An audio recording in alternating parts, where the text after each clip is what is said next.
Hello dear chess friends, this is Grandmaster Leonid Kritz for chesslectures.com.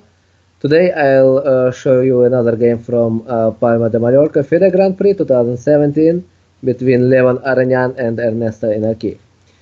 So the game starts with d4, d5, c4, e6, knight f3, knight f6, knight c3, and black plays bishop e7. So this is a very popular variation today, a lot of theory, and usually black tries to get a passive position which he can kind of hold to a draw.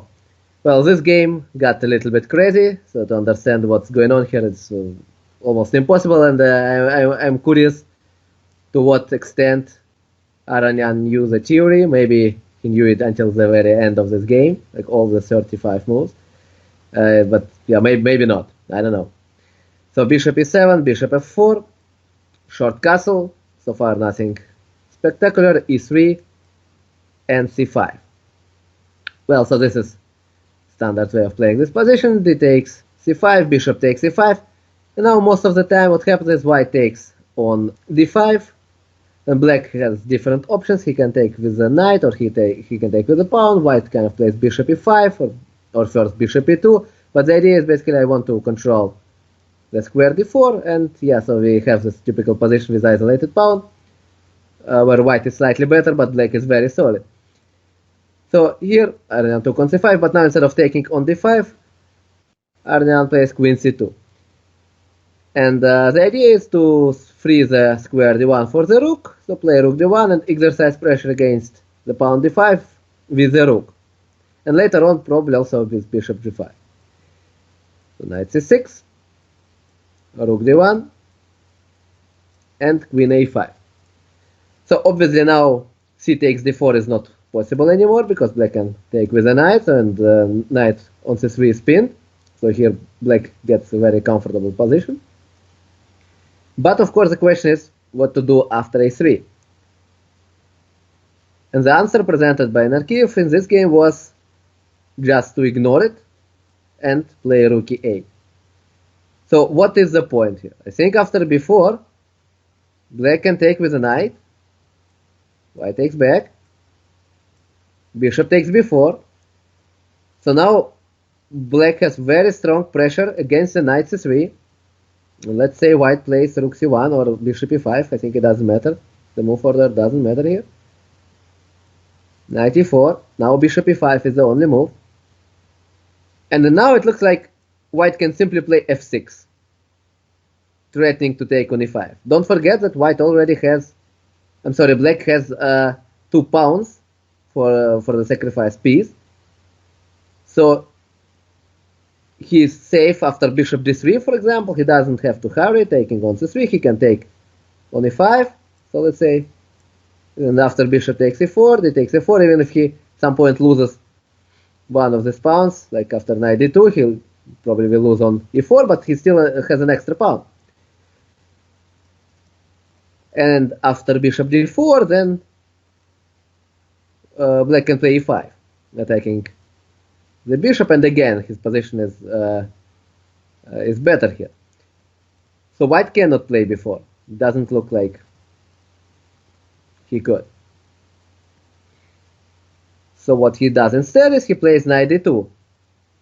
Well, this is a strong move, and it has 2 ideas. One of them is now I can play knight b3 and just get the bishop on c5, which would be nice. The second, of course, now I also can play b4, because now there is no pin, and as a white player I have many more possibilities to protect my knight on c3. One of them is even to play knight b1, so in case black sacrifices.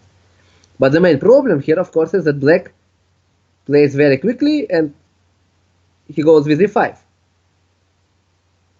It almost looks like black takes over the initiative, but the problem is that his pieces are located pretty bad. So these ideas with b4 and knight b3, they are very disturbing, and white keeps increasing pressure. He plays bishop g5. So now white wants to play knight b3 or b4, or just simply take on f6 and take on d5. In all cases he would be much better. So it kind of forces black to move on, to continue playing aggressively. So if he were to take on c4, then at least in the worst case, white can just take with a knight, queen c7, now I take on f6, play knight d5, and definitely I have a big advantage here, because pawn f6 hangs, you have to play, I don't even know what you can play here, queen d8, but that looks too bad. So now at least I have knight b6. We should be winning. So this is not something that black would consider. So after bishop g5, he's forced to move on, and the way he does it is by playing knight d4. Another option to consider would be d4 immediately,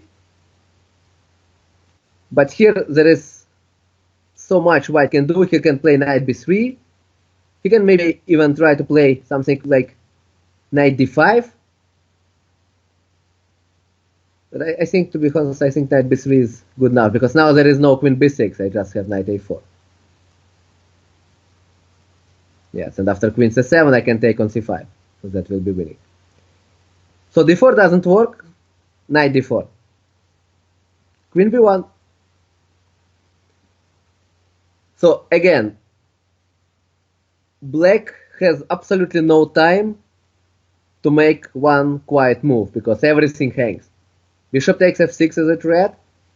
b4 is a threat. Knight on d4 doesn't hang right now, but potentially in the future it can. So black has to develop initiative. So he does by playing bishop f5. Bishop d3, the only move, of course. Bishop takes d3, queen takes d3. And here I think we can already see that white really doesn't have problems, because he can always castle short. And black still is in trouble because of this b4 idea. So he still cannot relax and has to play dynamically.